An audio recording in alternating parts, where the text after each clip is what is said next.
We had a little small house. Me and my sisters all had to share a room, and I had to sleep on the floor.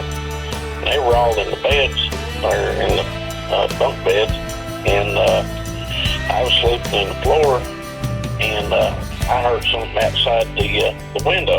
I didn't know what it was. I pulled the curtain back and put my face to the window, and I was face to face with, I don't know if it was a young Bigfoot or a big one. I was, one pane glass away from a Bigfoot, and at the time I didn't know anything about Bigfoots, and I thought it was a werewolf, and I screamed and hollered and jumped back and woke up my sisters and told them what I screaming about what I'd seen, and I saw what I saw at the foot of Pine Mountain.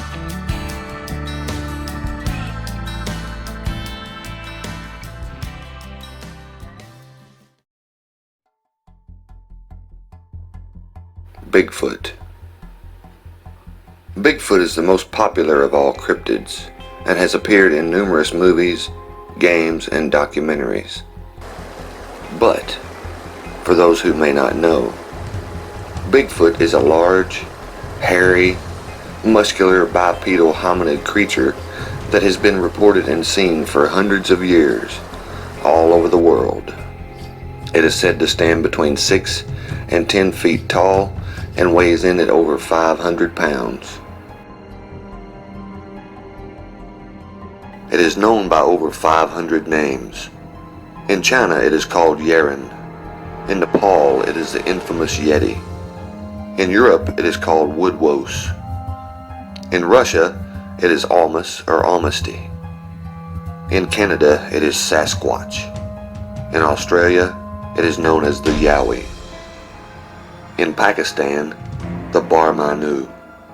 But in the United States, it is commonly called Bigfoot.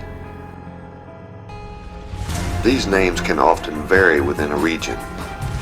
In the United States alone, Bigfoot has many different names. Names like Grassman, Momo, Wood Ape, Wood Booger, Hairy Man, Skunk Ape, Wild Man, and Forest People are alternative names given to Bigfoot. The Native American tribes also had names that describe a Bigfoot-type being. Hoopa Indians call it Olma. The Cherokee call it Kekle-Kudle. Chinook Indians call it the Skookum. To the Lakota, it is Chayi Tonka.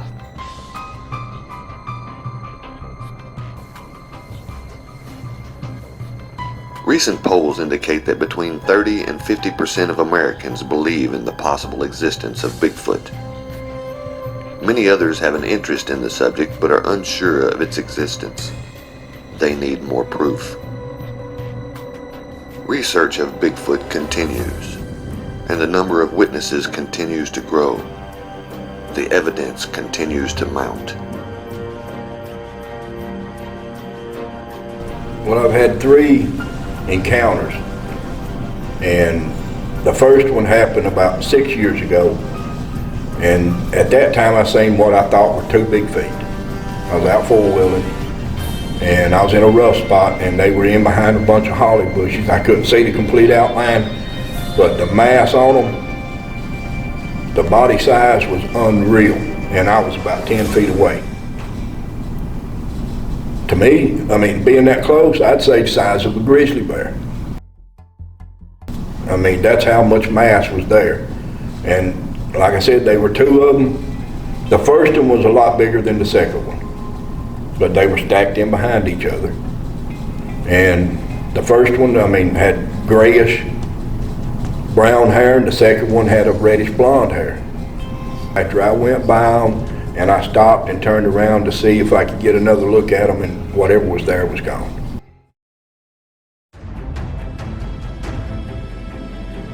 Thomas Markham and Tony Filosi of the Crypto Crew conduct a night investigation in Harlan County, Kentucky, on the mysterious Pine Mountain. The area is home to numerous Bigfoot reports and other strange activity. Pine Mountain is a ridge in the Appalachian Mountains running through Kentucky, Virginia, and Tennessee. It has a long history of odd and unusual activity. Everything from ghosts to UFOs to Bigfoot and more have been reported along this 125-mile mountain ridge. Tonight's investigation is in an area close to where John Caldwell had his first sighting of 2 Bigfoot while out riding an ATV. Hey guys, what we want to tell you about is right behind us. There's a cave system.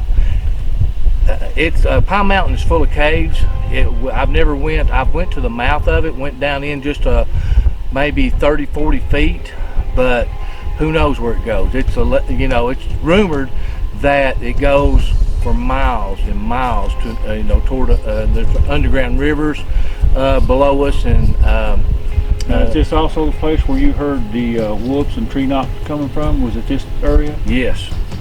Okay, yes. so This is the exact area right over behind us is where that I heard the whoopses. Approximately 2.5-3 years ago, whenever we were doing an investigation up here. before we actually hit the trail, we're going to do a couple whoops right here, and then we're going to leave and walk our trail, and we hope if there's something down there, it comes up and investigates our truck and we catch it with the trap camera. Yes, we've already set the camera up. So I'll do a couple whoops down this holler, and then we'll just go ahead and start our walk around to the back side of the lake. All right, let's do it. Whoop! Whoop!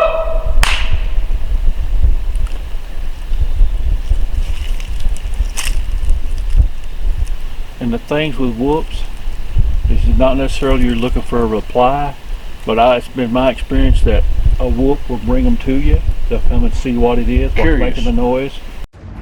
Thomas and Tony start their trek to the back side of the lake. The temperature has dropped, but there is very little wind. The conditions, although chilly, should make it a good night to investigate. We will check back with them a little bit later. The second time I had the encounter was my mom had just come from church one night. Church had just released, and every dog, and I'm talking every dog in the neighborhood, was screaming like they was looking at something. And I told Mom, I said, there's something out there. I said, I'm gonna walk outside and see. And by the time I walked out on the front porch, I mean, the dogs was barking. I heard something. When I first heard it, I thought it was human. It made a whooping sound like whoop, but it was loud. And my first thought was, I hope they got a flashlight. So I answered them back. Did the same call back to them, well, it answered again. But this time it was louder. And you could actually, it was like standing in front of a speaker. You could feel it vibrate through your chest. And I answered, then I realized what it was I was possibly had heard. And I whooped again and hit and moved farther to the right in the mountains. But how far away from you was it? As bird flies, the first time I heard it that night, maybe 500 yards. But that wouldn't, I mean, that's not all of it. Later that night, after we'd all went to bed, my pit bull in the backyard started barking like he was looking at something. So I get up and I have a gun in my hand and I start to the back door, and the kitchen is about 9 foot off the ground to the windows. And what it was, about the time I went to open the back door, something growled, a deep gurgle. I'm talking about deep, whatever it was huge. And needless to say, I didn't go out the back door. I went around and went out the front door to see if I could catch it, but whatever was there was gone.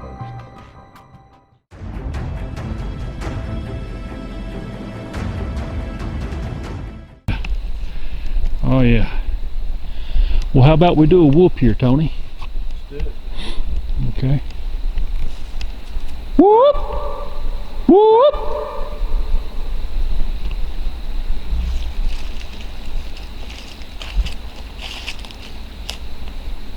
One more time. Whoop! Whoop!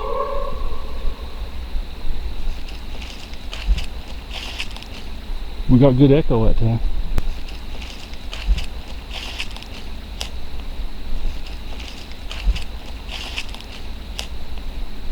you hear that?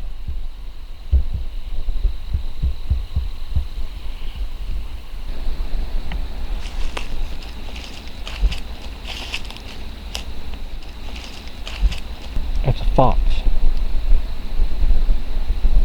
Fox, unless it's something making the sound of a fox. Right back in here. That's where we got the. That was a fox, I'm pretty sure. Yeah. That wasn't a Bigfoot unless he's mimicking something. Well, they do mimic owls and things like that. But that was good. We got something. Yeah. Do you want to try a whoop or something?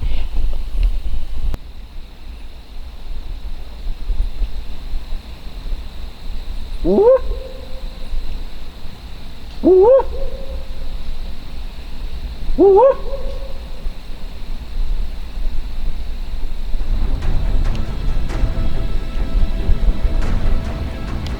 It's good. Next, Thomas and Tony move away from the edge of the lake to perform some tree knocks. Tree knocks, also known as wood knocks, are commonly thought to be a communication behavior among Bigfoot. The general consensus seems to be that wood knocks serve as a location or warning technique for Bigfoot. While we may not know the exact meaning of wood knocks, we know that many investigators have used them for years with some success. So what we're going to do, we're getting some good echo here, so we'll do us a couple of small tree knocks and see if we can get anything. You never know.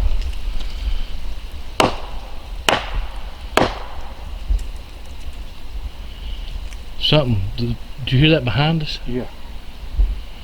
He's coming closer to us. Well, I heard something way off in the distance. No, it's right behind us. No, I heard a howl. Oh, did you? Way off in the distance. I didn't. I heard whatever that is. Well, that's the. I say it's probably the fox. Unless it's just falling leaves. No, it was a. Let's try.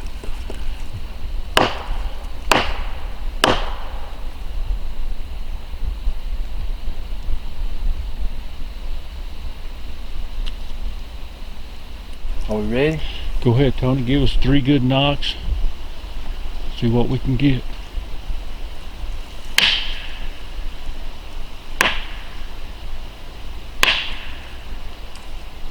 Good echo.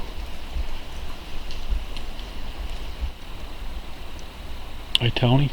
Yes. Sometimes another effective thing is hand claps. Give us about like 3 quick hand claps. Sure. And go ahead when you're ready.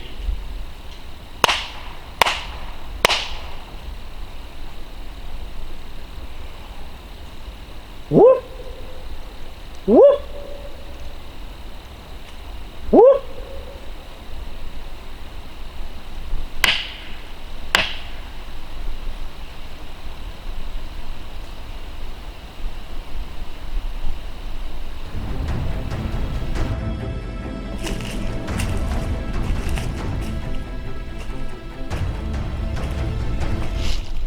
The night investigation is coming to an end. It is now into the early morning hours, and it is time for Thomas and Tony to make their way back to the truck. Hey, Thomas. There's something up to the left of us.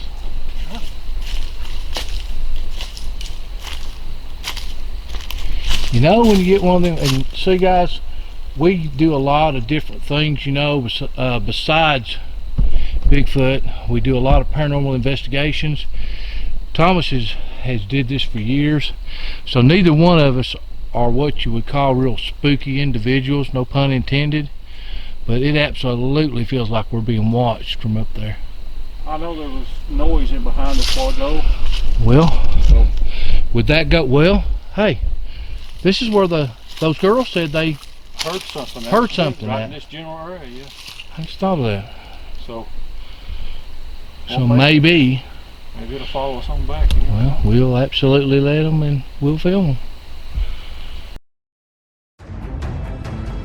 Thomas and Tony continue to be paralleled by something as they exit the back side of the lake.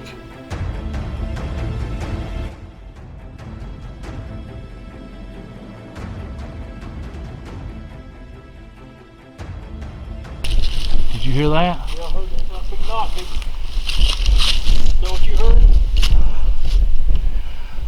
It's over here to the left. Well, no, I heard something way back there. I know, but there was Something shuffling over here. like a squeal.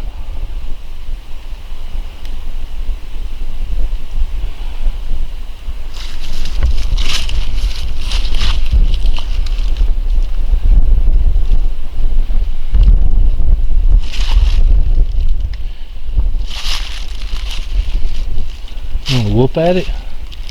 Whoop.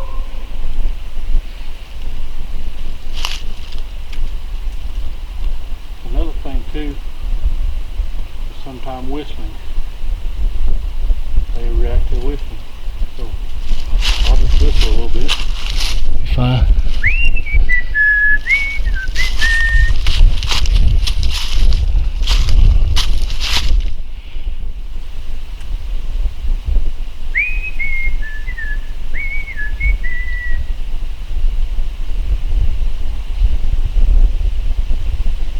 That kind of moved, you hear it? Something, Thomas, sure did.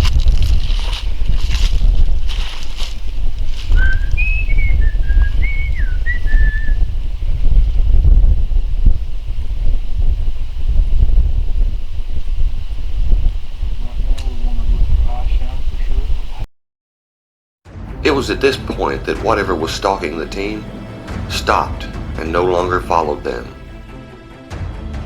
Thomas and Tony continued to make their way back to the truck. They stopped periodically along the way to make calls and talk about the area, Bigfoot, and UFOs. Do you mean to tell me that Bigfoot does not beam up? Not in my opinion, no. I don't think he pilots. Now there is a possibility that extraterrestrials monitor Bigfoot for whatever reason, but I don't think they are directly connected. So we I think it's coincidental that you get UFO sightings and Bigfoot sightings roughly in the same areas. Maybe there's something that attracts both of them to the same area. Could it be ley lines? Could it be rock formations or whatever, the rock content, what they're made of? Is that something that Bigfoot goes to? Is that something UFOs go to? Maybe. That's a good explanation. So, I know a lot of people want to say that they're connected and Bigfoot flies UFOs and they've seen Bigfoot get in UFOs, and that's not been my experience. I've seen UFOs, but I've also seen Bigfoot, but I've never seen the two connect together or communicate with one another, or nothing that I could ever see of. So, all right. Tony, tell us what you thought about tonight. It was a good time. We heard a howl. We can't say for sure it's Bigfoot. We can't say that it's not, because it was right after we did some wood knocks and whoops. We also heard something that kind of paralleled us in the woods, which matches up with the two young ladies' stories that we got whenever we first came in here.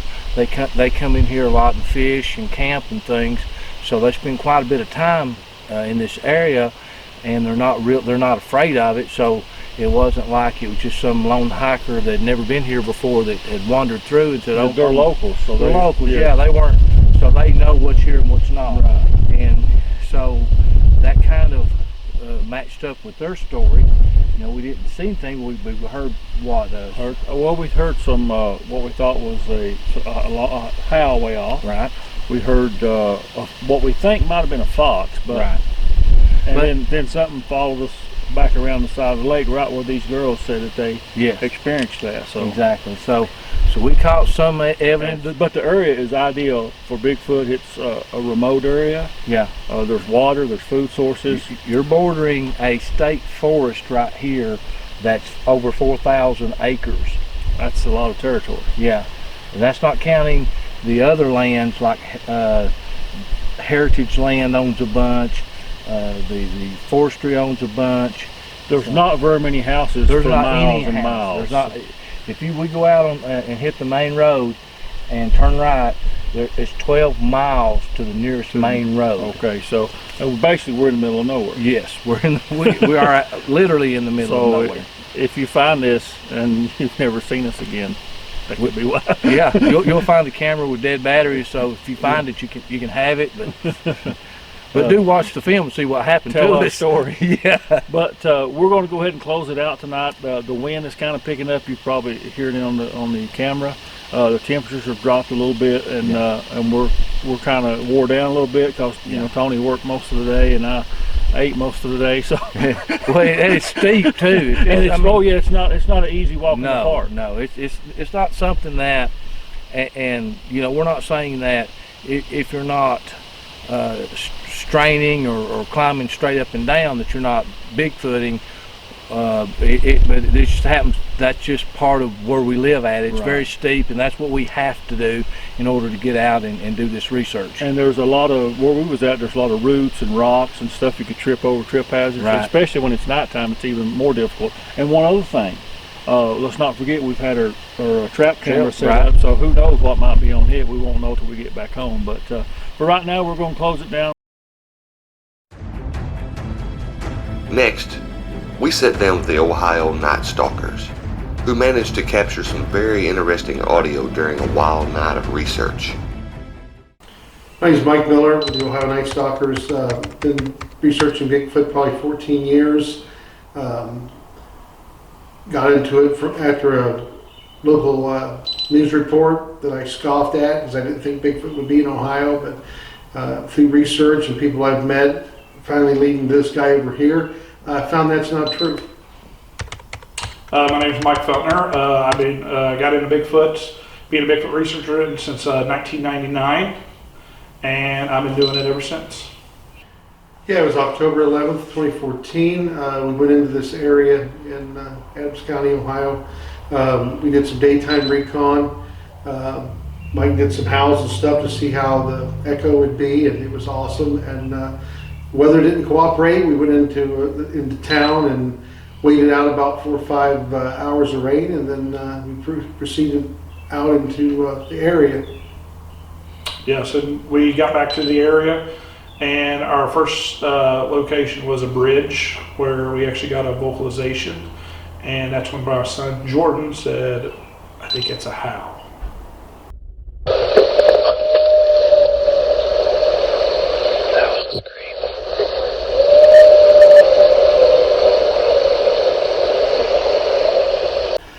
This road we're on, about 5 miles long, but it's very windy, very curvy, hilly. To drive it, it's like driving 20 miles. And this road of all things dead ends into a graveyard. And that's the second place we went.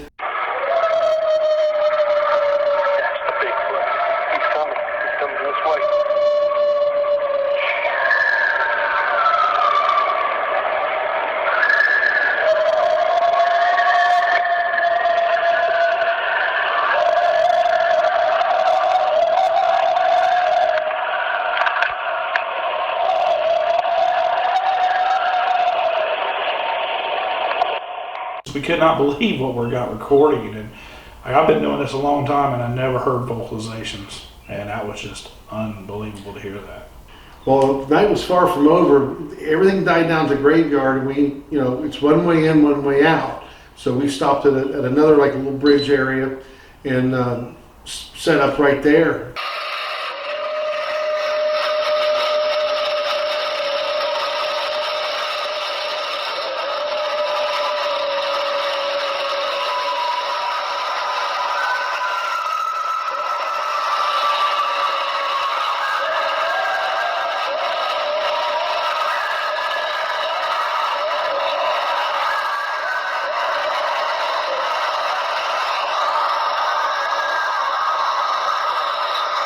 We got that one good one with the coyotes, then everything went quiet like nothing ever happened. Yep. And we kind of wait around, see if anything else will happen, and then when nothing else happens, we kind of pack up and move down the road maybe half mile or so. Hunters normally spend large amounts of time in the forest and in remote locations.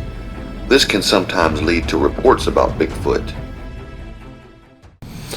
It was probably in between 96 and 98. I can't really remember the exact year, but it was in the mid to late 90s. A friend and myself were turkey hunting in southeast Kentucky in Bell County. This was an area that we had never been in before. We was always looking for places that would hold numbers of turkeys, and it was in mid to late April when turkey season opens.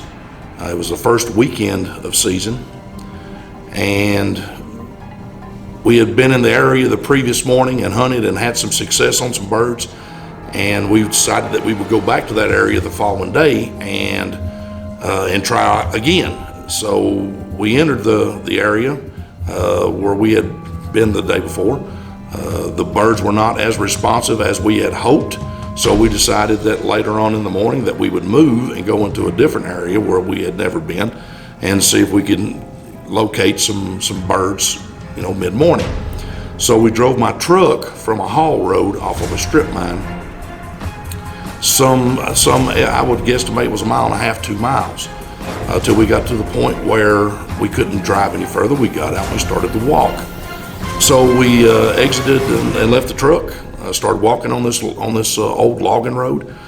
It was apparent that it had been many years that they had logged it, and that the scrub brush was up thick, and it was promising. So we walked and walked. We probably covered 1 mile till we came into an area where 3 roads had intersected into a small little holler. And as we got onto the road that kind of turned right, there was a mud hole, and right in the edge of the mud hole was a bare footprint. It was the foot with no boot, no sock, no nothing. And the detail in the mud was incredible. You could see the mud rolling up in between the toes of this track, and just one track, just in the edge of this mud hole. And there was no rhyme or reason why that track should have been that far in the woods. Why would someone be out there that far in the woods with no shoes on, no socks? It was why is this here? And you can only come to one possible other conclusion.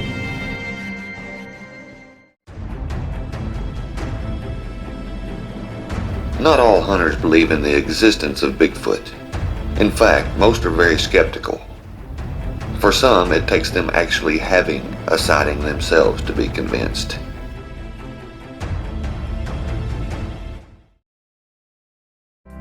Quit my job down at the factory. Tomorrow I'm headed for Tennessee. The way life used to be, that's where it started for me. I'm gonna be a Tennessee boy again.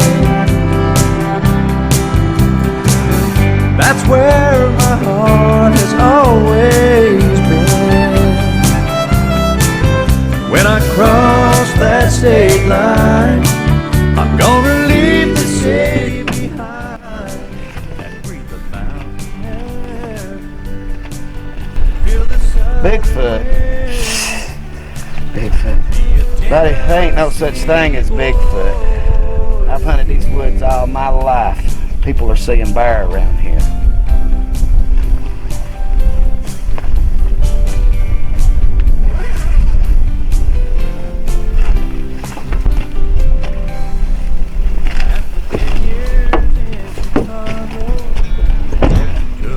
Now, if you'll excuse me, I do believe I got some hunting to do. Bigfoot. Gonna be a Tennessee boy again.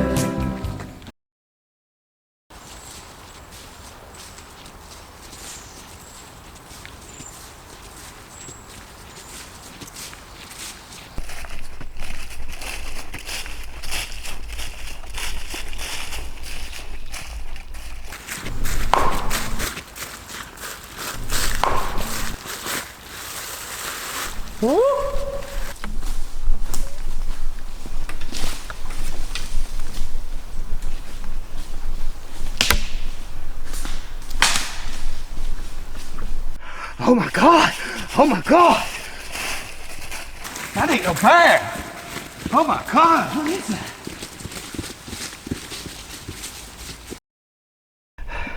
That wasn't no bear. What was that? What was that? That wasn't no bear. That wasn't no bear. What was that?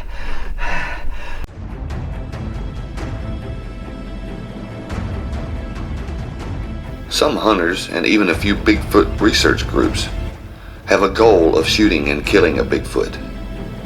They think this is the only way to prove Bigfoot's existence, but that may not be necessarily true.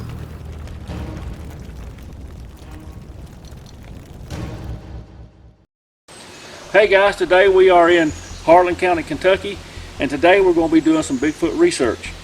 Southeastern Kentucky has been a hotbed for Bigfoot activity for a long time now. Tony, tell us a little bit about this area. Well, Thomas, we are in the Pine Mountain range in Harlan County. Pine Mountain is a huge range of mountains that basically runs from one end of the county to the other end and beyond. It's really rugged in here. You have bear, you have turkey, you have deer, you have everything in here that it would take to support a large mammal. Water? Water, plenty of water. Lots of water. So you guys come with us and we're going to see if we can find some Bigfoot evidence today, and we're going to do some whoops and some wood knocks and just see what we can find. Okay guys, we are walking this trail and we have found what appears to be an old Bigfoot track. Tony, line that out for us where we can see it. This is your heel. Mm-hmm. Comes out, hands out. There's your toe indentions. You can see the big toe indention. And down. Just so happens a deer has stepped right in it. Stepped right in the track. But that, if you'll look right here, you pull that back. Get that. You see a toe indentation. You can see that. And I'm gonna put my foot beside it. And as you can see, it's about, we're a 12, or I think it might be a 13. So you're talking about 12, 13 inch track. And Tony, tell them what else we just run across back there. We run across a rattlesnake. And he sang, which I didn't hear him sing, and I'm glad I did. I heard him. Thomas heard him. Seen him. He saw him, and he got back in the, as the rattlesnake was going this way, I was going that way. But I just didn't want to disturb him because I was afraid he's going to have lunch, and I didn't want it to be me. And he was under a big clump of roots. Yeah. And that's one of the things while we talk about you need to wear proper footwear and things like that. You know, whenever you're looking around for tracks, I mean, he sang out, and Thomas heard him, but I did not hear the rattlesnake because I was focused on trying to find tracks. And the thing is too, where we're at, if you was to get bit by a rattlesnake, 3 hours. You're 3 hours. If the rescue squad knew where you were at, 3 hours. By the time that they got loaded up and got to you, at least 3 hours. So you're not going to get any medical attention quickly. Hey guys, we was out here looking around a little bit, and we have found. Actually, Tony spotted it. There's an unusual break there. It's a very small limb, but that's 8 foot. That's 8 foot off the ground. Point your stick to it there, Tony, where they can see it. Well, I'm 5'10". Okay, so there's what's that. So you got to figure something reach up that tall. And broke it off. I mean, that's. Now, what I want you to pay attention to is, I don't know if you can get that in the shot. That's grabbed and twisted. And if there was a wind came through here strong enough to do that, there's nothing else in the area that's broken like a straight line wind would do. And that tree is far too small for a bear to climb or anything like that. There ain't nothing. But So see, if you'll look, see that, how that's grabbed and twisted? Yep. Just like that. That's grabbed it and snapped it like a marker. And this is very close to where we just found the track. And if you'll pay attention, look at so nobody doesn't say that we somehow did that. Look at the foliage. Yeah, that's been done. A few days. I'd say 4 or 5 days. Because it ain't even wilted up all the way yet. 4 or 5 days or a week. So maybe we're getting in. We found the one track. possible track, and then it was we heading this way. So we got one and a possible break here. So we'll better just keep looking, I guess. And another thing, this is not on the main trail. No, this is off trail. We're off the trail probably 30, 40 yards. because it was a good looking spot, a little flat. So we got up in here and that's what we found. So we'll just keep looking.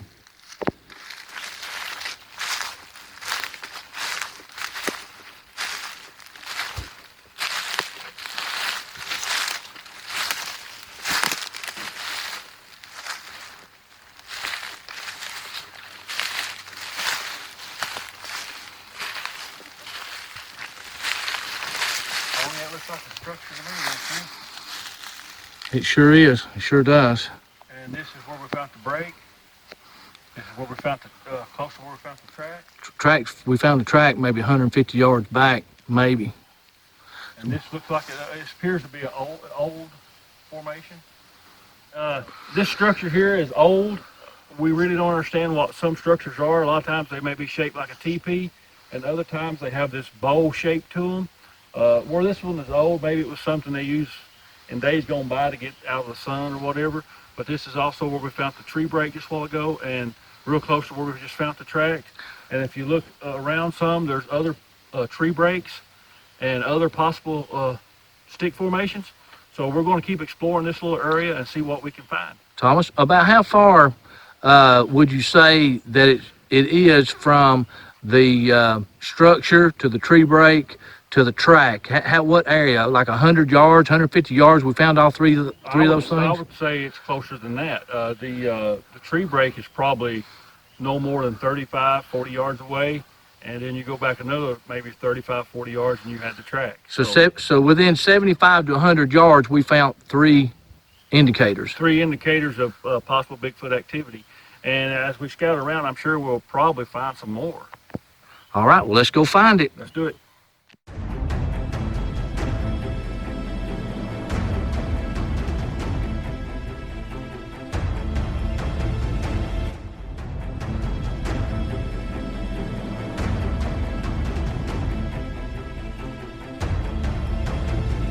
Well, Thomas, we're on, as we talked earlier, Pine Mountain's full of cliffs, and it lends itself to, if somebody wanted to live in past times, it gave them shelter. There have been, we won't give the exact location, but some large, very large bones found, skulls, jaw bones, and other parts of skeleton that would, they guesstimate the size, probably they would have been 8 to 10 foot tall. Not only that have those been found, but other unusual artifacts in this general area. Not necessarily right here where we're at, but in this general area, there have been, and that's not the only skeleton that was found. I interviewed another fellow that when he was small, his dad had the skull. His friend had the skull, and he and his dad were visiting, and I do have the guy's name that had it. We're trying to track, through the family and stuff like that, trying to see if there's any photographs or anything that maybe get lucky and, hey, yeah, that artifact's out in the building. I was telling my dad a little bit about the bone story, about the found bones, the big jaw bones and stuff. And when he told me, he said when he was a boy, in a place called Mill Creek, which was across from where he lived, they had found large skulls and other bones, but skulls. Seemed like he said 3 or 4 complete skulls. And they brought them down to the local stores. This would have probably been in the 50s, and let's say around 50, from 55 to 60.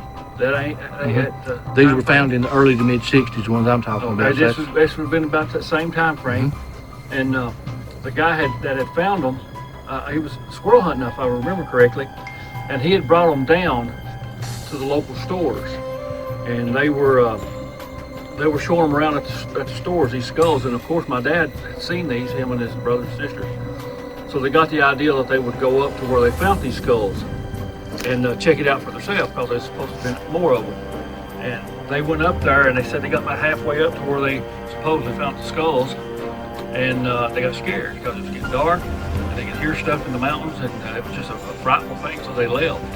But if I remember correctly, they did find some bones themselves. but a whole lot of people in our community actually seen these skulls because they had them at the store. Now there's another story, and you did an interview with a fella, if I remember right, correctly, in one of your films, that was found. Tell that story, and it was found in the same mountain range. Right. That was found on Pine Mountain in the Bell County Park. A guy was going hunting, and he got out real early in the morning, and he got up against a tree and sat on what he thought was a pile of sticks. Well, when it got daylight, he realized he wasn't sitting on a pile of sticks, he was sitting on a pile of bones. And they eventually got other people in there and got the bones out. They took them to Dr. Golden at Pineville Hospital. He was able to assemble 4 or 5 skeletons minus the head. And the theory was that the heads being more rounded, they actually rolled into the Cumberland River. And they scurried the area real heavily with other people trying to find the skulls and more bones. But that's an interesting story because they sent the bones to the Smithsonian, and you can't find any record of it now. They claim that they split them up and put one bone here and one bone there, which don't really hold water, because if you've got almost a complete skeleton, you would think you'd want to keep it together.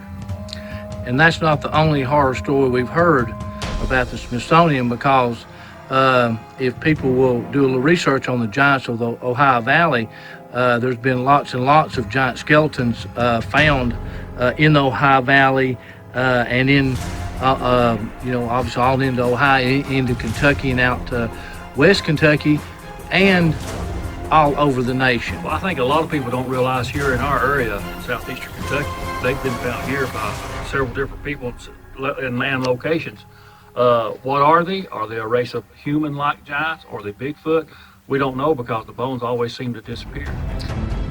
Over the years, there have been many reports of giant bones being found all across the globe.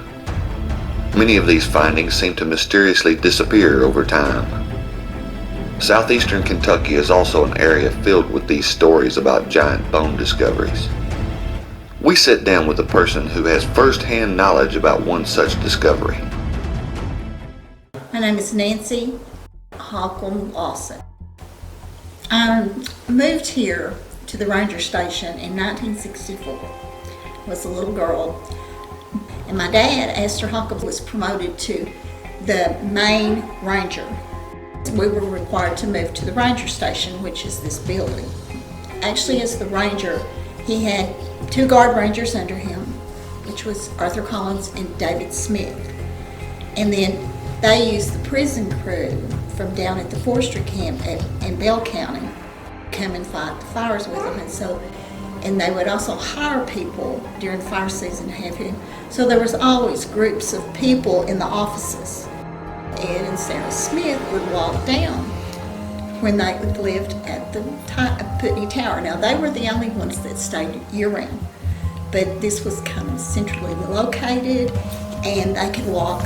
They could stay up there and land and watch all year long, and they had a cabin built for them up there, and they lived up there, and they would walk down, and they had no communication other than the radio, but out in the warehouse, Dad had found 2 old telephones, the old crank type telephones, and they hooked it up so they could call down here when they needed something and let us know.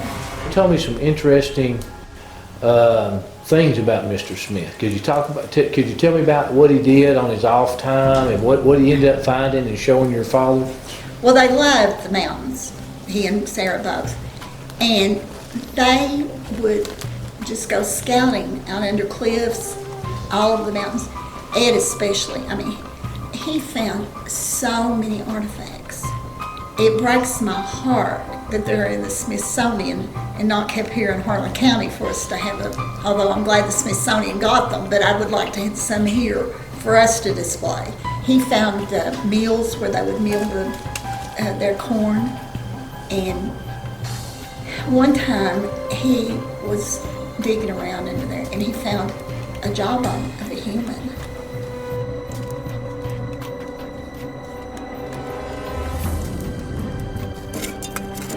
And he had it, and my dad was a big man.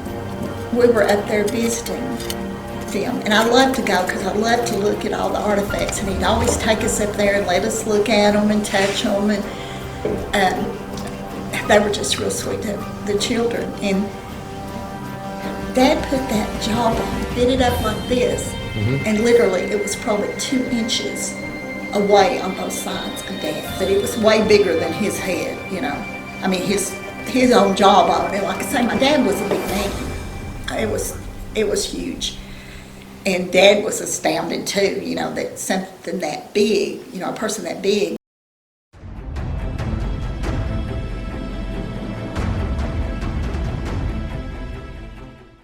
My name is Michael Cook. I had a Bigfoot encounter back in the early 2000s, around October. I skipped school one day and went fishing on the riverbank in Harlan County, Kentucky. This was up near the Martins Fork Dam. And it was a pretty normal morning. Nothing was going on. I kept on hearing some stuff happening over on the ridge, and I thought it might have been squirrels or deer, maybe an elk or something like that. And you know, nothing really crossed my mind about Bigfoot. I'd heard about Bigfoot here and there, but I thought it was just some fairy tale they made up. And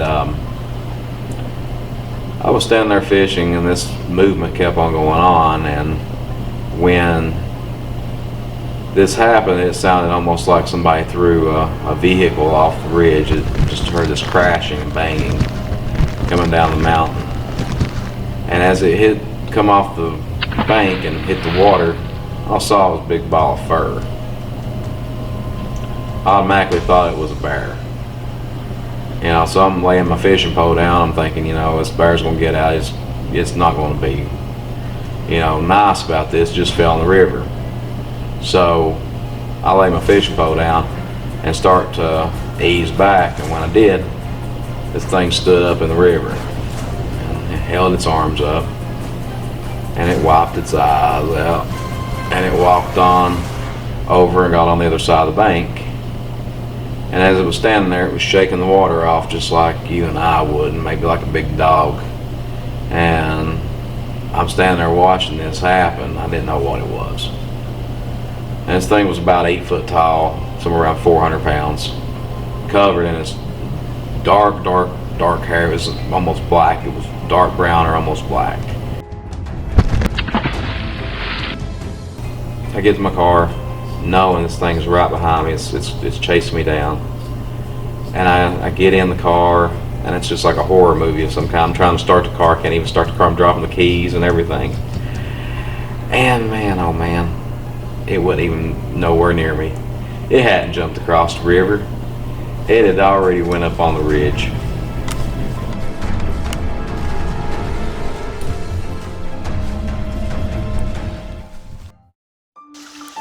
Thomas and Tony traveled to an undisclosed location to set up some game cameras and to explore the area. This particular area has been a hotbed for Bigfoot activity and a favorite research spot for Thomas.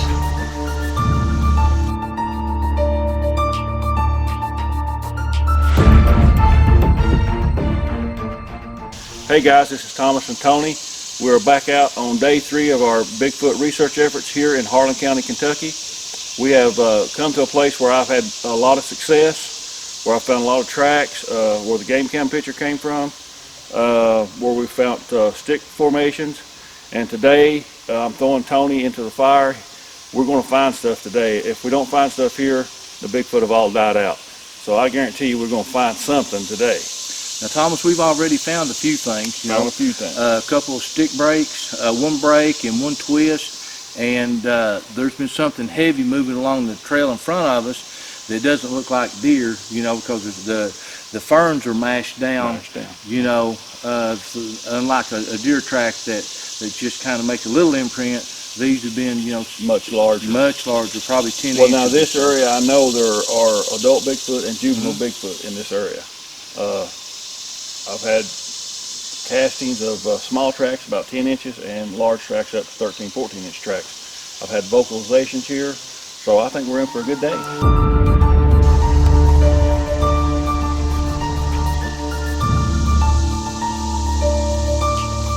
Okay guys, we found another piece of possible evidence.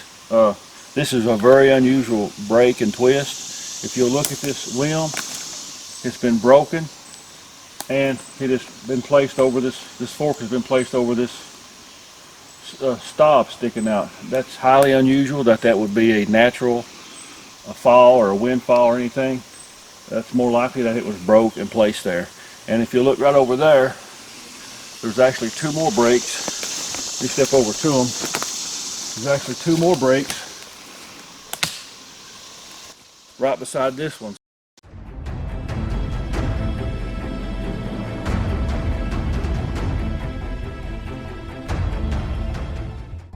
The last encounter that I had happened toward the end of April the 25th, 27th, somewhere through there.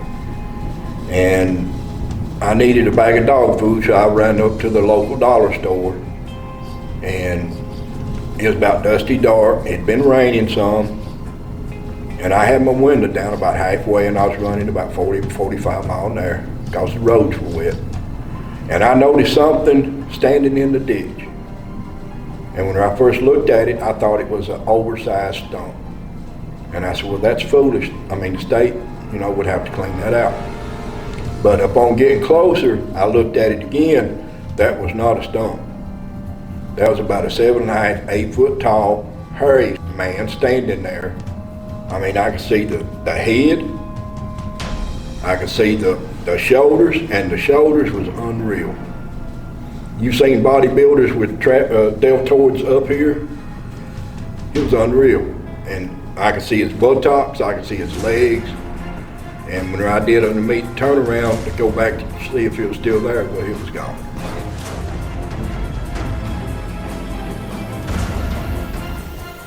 Guys, we're in an area where I have found tracks in the past, and we're going to try maybe a whoop or two up this hollow and see if we can get any reply.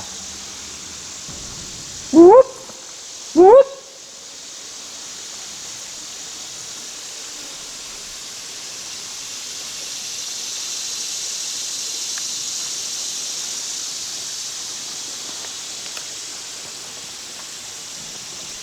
Another thing, guys, is sometimes Bigfoot will respond to hand claps.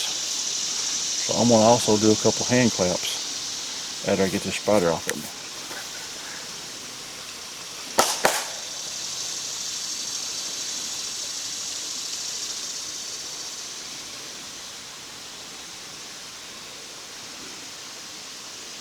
Let's try us two more hand claps.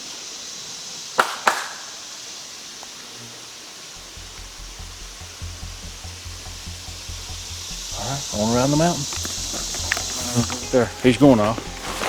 Now this is some of the dangers you got to watch, guys. This is a big copperhead right here going. There. I got it. Big copperhead. But he's more interested in getting away from us, which that's good for me. Here.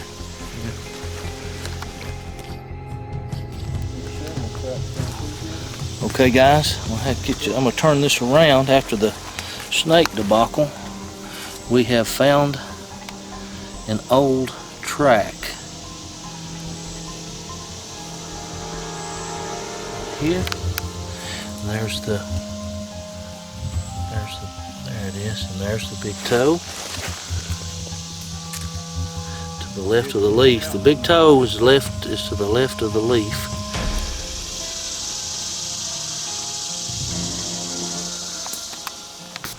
Okay guys, this is a little area where there used to be water and it's kind of dried up.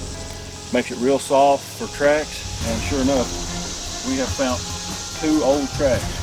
If you'll look right here, this is a very old track. That track is roughly 14, 15 inch track. Very large. But point that out again. Right here, you see that? Back here, this would probably be the heel. It goes all the way down into here. You can see the little ridge. That is probably a 14, 15 inch track. All right, let's show them this one right here too, Tony. Hold on, let me take a photo. Okay. And right here is another track that is somewhat more fresh. This will be the heel, and up here will be the toes. This is a much slenderer track, which is something common we see with Bigfoot, a more slender foot sometimes. Usually that indicates it's a very young male or female Sasquatch Bigfoot. Seem like sometimes they're very wide tracks. It's not that old. They're more narrow. I don't think it's that old. Look here. No, that's not very old. See that? It's not very old. That the little green shoots there in the bottom. It's just been pressed down. Yep. That's good eye, Thomas. Now, what also, look here. Is that a heel of one right there by the fire? This is very possible the heel of another one. Okay, so he's standing like this. Yep, I have found tracks in here where they stand with their feet together, but when they're mobile, when they're actually moving, the tracks will be straight in line. If we could lay this stick down, you would see the next track would have been up here somewhere, which would have probably been farther out. I think what he's done, let's look at this, let's cant this just a shade, and take the tracking stick and put it at the heel of that one. He stood there and looked and decided which way he's going to go. He didn't want to step in that. Very possible. So his next step was that way. I just think this track is probably older. Right. I'd say this is probably an area they frequent because of the deer population. Okay, guys, Thomas has found a couple of tracks, one an older track and one a fresh track because of the way the debris is inside of it. Now we're going to show you a trick with the tracking stick. All right, this is a good technique on how to track, whether it be person or... And when we say people, we're talking about search and rescue and things like that, helping to find lost folks. Okay, so what we want to do is use this in a semicircle to try to possibly find out where the next step is. And while you may not be able to see it, is it? Okay. The edge, you see the edge? Yeah, I see the edge of it right there. See that? So he stepped, that's about, let me lay that right there, Tom. Okay. There's the next track. I actually have a tape measure. You want me to measure it? Just step it off with your foot if you want. It's about a 4 foot. About a 4 foot step. But that's, using a tracking stick is a good way to... I'm sorry, go ahead. I said using a tracking stick is a good way to determine which way the creature went, or a person, or whatever you're looking for. Okay. Now, another thing that you guys need to notice is that I've learned in Bigfooting with Thomas is those tracks are in line. They're perfectly in line. Yep. Now I see another track. Okay. Okay. Now we want to go to this track because we see the outer edge. Now we want to go to right here. You see this? I don't know whether it's I see it. Yeah, I see the track right there. Is that a deer? No, it's on out there, Tony. See it? Right out there to your left, right there. Yep, that's it. That's the next step. If there's something dug up a little bit right here, don't know if I don't think that's a Bigfoot, but right here, if you look, we've got this. See, a deer's not going to really trample this down. Not that deep. I'm standing in this, and I'm not making very much of an impression. Oh, goodness, I don't run up on that snake cousin. There's something in here. Okay, right here. See how we do the semicircle? You see this? Yep, another big one, yep. I don't know what that is yet, but still, there's a lot of push-up in there, ain't there? A lot of push-up. Something heavy's had to do it. But that's how you use a tracking stick to find out direction. See that? Yep. All right, Tony, let's set that camera up, bro. I think this will be a prime location. Okay. We're going to set this game cam here, pointing back where we found those possible Bigfoot tracks. One thing to consider when you do set up a game cam, before you bring it out, of course, you want fresh batteries, but you want to make sure your IR lights and your lens is all clean. I cleaned these before I brought them. They will get dirty due to rain and just the dirt in the forest, but you want to make sure they're clean when you start out. And something else I like to do, if the way this is angled, it's kind of shooting up, and I don't like that. I'd rather for it to be shooting toward the ground. So I take a stick and just put in behind it to give it a little downward tilt.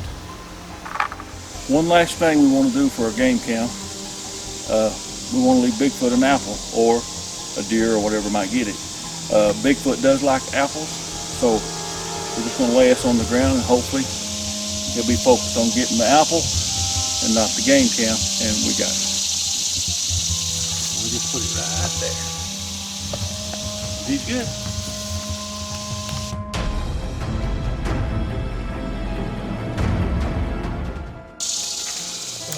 What have we found? Well, this looks totally unnatural to me. You can see it's pretty more slick under it. You've got an arch. You can see where it's been, the spider web in here though. You can see where it's been wedged there. See how it's been kind of, that one's been pulled over and wedged. That's not natural. Right here. See this? This has been pulled over. This big one has. And it's wedged. And right here's some Bigfoot tracks. Some old Bigfoot tracks right here. See that track right there? Right here. This is an old Bigfoot track. It looks like possibly another one right here. Right there's another impression. And Bigfoot is known to make these archways.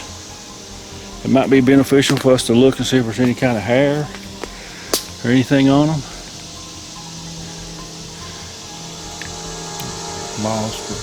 Moss, but it's not. I'm showing the arch. Yeah. How that does. I'm gonna back up.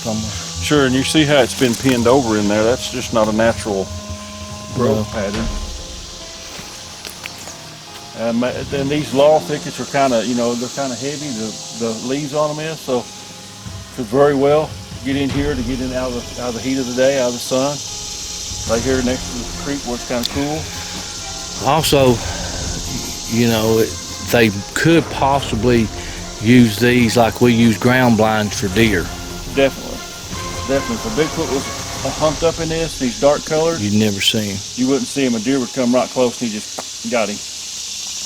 But that definitely looks like old tracks. This is definitely not a natural thing. And you can actually see the other ones over here have been done the same way. They've been arched over.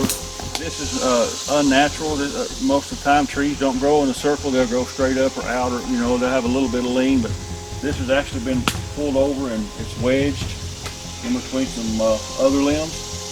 And there's some potentially old tracks right here. And right over there you got two more. It's been pulled over and put under another limb. Definitely not a natural structure. Thomas and Tony continue to explore the area as they trek to another known active location. It is within this area that they will set up another game camera. Okay guys, we're in an area where we know Bigfoot frequents. And I found tracks here many times. Well, today we was coming along a game trail and we found this track right here. If you can look, you can see how square that is and how wide that is. That is probably what, 10 inches? Yes. Something like that, 10, 11 inches. So I know that's 3 different size tracks that I've seen in here. And this year. It's almost as wide as my hand and a little bit longer than my hand. Okay. You can kind of see where the push point was in the middle of the foot as well. See that there's a little push point there? That is totally a non-human track. Okay guys, what we're doing, we used our tracking stick to try to locate another track. We laid the tracking stick in the track we just showed you. And we come out, and even though it's just a little farther step, the next step was right here, which would make that about a 6-foot step in between foot tracks. And they are in a perfect line. Our stick's a little bit off because of this log, but there's your one step, and then there's the other one we just showed you. Here's your other one.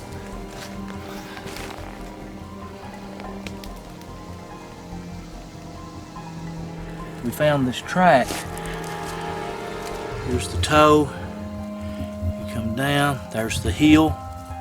This is fresh. This is fresh. And that is probably close to a 20-inch track. It's very large. Very large. It's from the toe to the tip of the heel. That gives you some idea. That is a big track. That's huge. Good Lord. That's a large track. Man. Now I found a lot of tracks in here, and that's by far the largest track I've seen in this area. Okay guys, we are at the location to set up the second game cam. This is a place where I had caught a picture of Bigfoot in 2013. This is the exact location, so we're going to set back up here and hope that maybe he'll come back through again. Guys, this is the end of this Bigfoot excursion. We're going to leave this here 2 weeks, maybe a month, come back and check it again. What our strategy is we're going to try to gain this, since there's so much activity, we're going to try to gain their trust. We're going to do some more gifting and do some more investigating, exploration. So stay tuned, stay with us, and we're going to find something.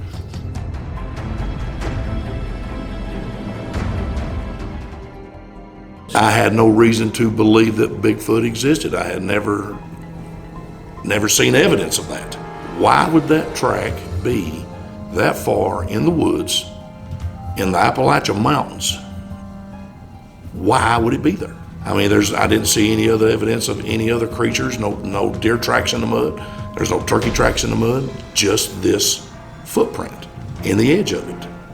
And so do I believe? No. But is there the possibility? Yes. That there is something there that walks through the woods with no boots on. Approximately 4 weeks have passed and Thomas and Tony have returned to retrieve the game cameras. Not far into the hike, they make a discovery.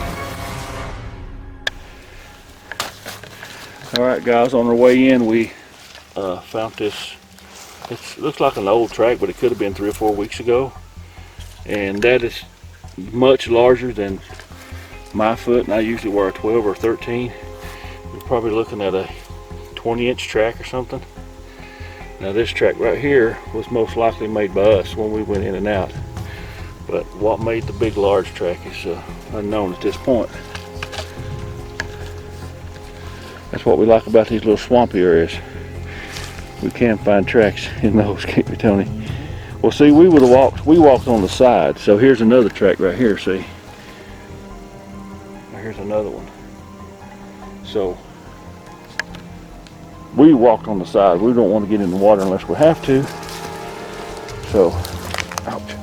That's interesting anyways. And we found what looked like to be a couple of old tracks. One actually really big track. And we've also found fresh tree break. Yeah. A couple of fresh tree breaks. And there's nothing that fell and hit it. You can see there's no, like another tree fell and hit it or nothing. And that's fresh. And this is within, what, 10 yards of the track? Oh gosh, yeah. Easily. Now, again, right there, this 6'4", and then the real monument. If you look right there, that leg broke too. And behind it, which is the same height as that one. Oh yeah. See that one there was broke. This was tore plumb down in the end of it's broke. So, and nothing has hit it. Yeah. I'd say it come this way, right up this little feeder. Got that track right there, right here. Well, this is the way. Yeah, right here. Yeah. That's the track right there. See that? Yep. That's the track. He should come right through here. Broke this. Broke those. Should be another one. Well, the ground is real hard through here. I mean, I'm 300 pounds or better. Well, I'm 300 pounds, so. And then, not counting the backpack. Right there, so here's another one. Yeah. Right there, yeah, see? Right there, you should come right through here, buddy. Even though there was nothing significant on the game cameras, the area continues to produce large tracks, tree breaks, and stick formations. The research of the area will continue.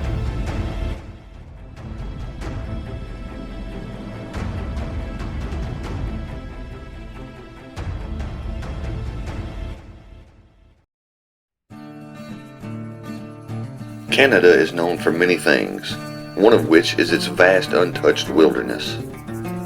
Over the last few years, seasoned researcher Leo Frank has managed to capture some incredible footage and evidence. Leo's dedication and hard work has paid off with some amazing footage.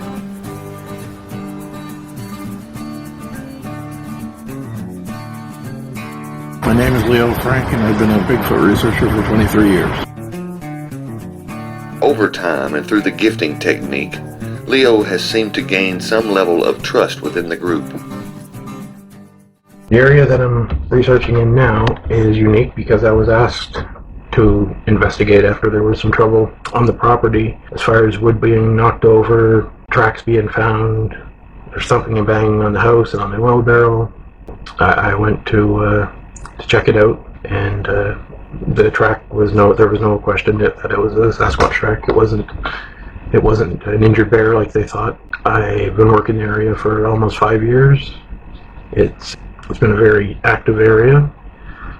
For 4 years, I was sure that there was only one older adult male. Many things changed this spring after I crossed the river and found that he wasn't alone like I thought. On several occasions, Leo was able to capture vocals and wood knocks. So I'm just using my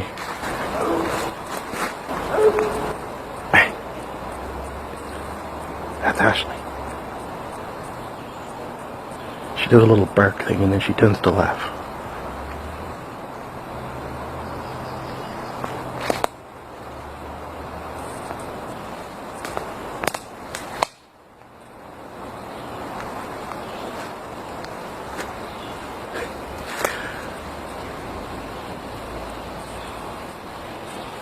And we got a return from the right.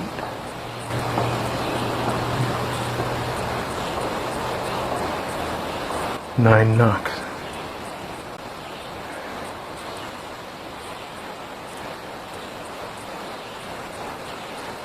Anyway, this will give you a good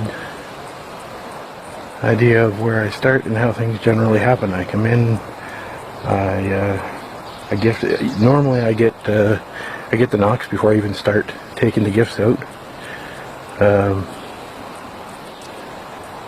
don't know how they know or why they know, but and if I don't know if it's an acknowledgement to me that they know I'm here, like I said, or if it's one letting the others know. But considering 9 knocks just happened one right after the other, which I really hope got picked up by the mic on this crappy cell phone.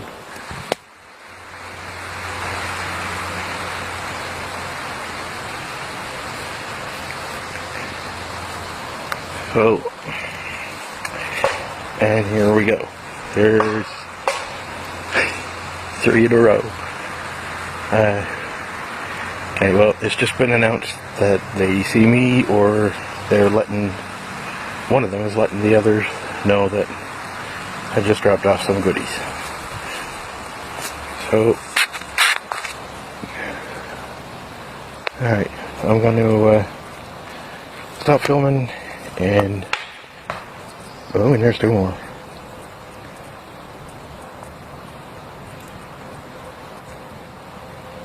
Okay, so anyway, I'm going to stop filming right now, and I'll turn the camera back on in a little bit. At the time this footage was shot, this young female Bigfoot was pregnant. She has since had her baby.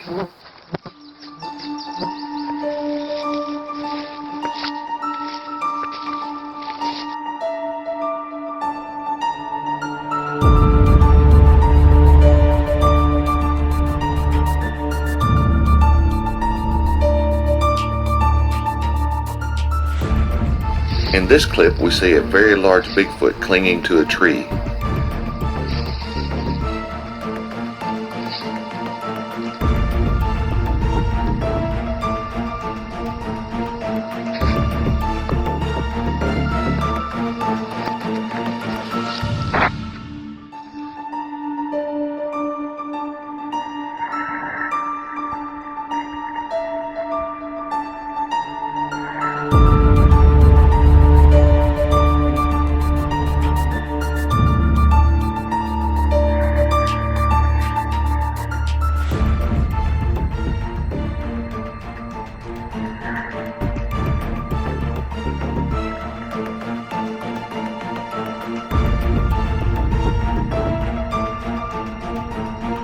Leo Frank, with his patience and dedication, has possibly captured the most compelling video evidence since the 1967 Patterson footage.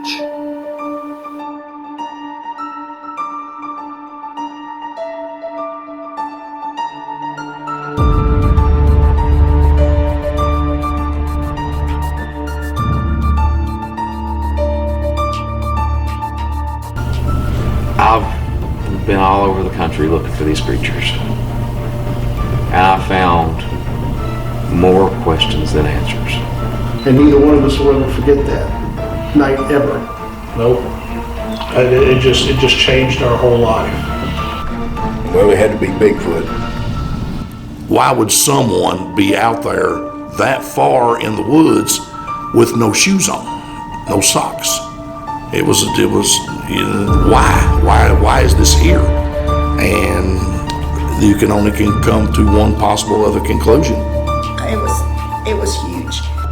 I really feel like Bigfoot is intelligent, capable of immense amount of comprehension and knowledge. And I feel like they have a connection to the planet that we've lost. Anybody that thinks Bigfoot does not work, they need to come with us one time. Whether you call them Bigfoot, Sasquatch, forest people, or something else, they are here. They are real. They are out there.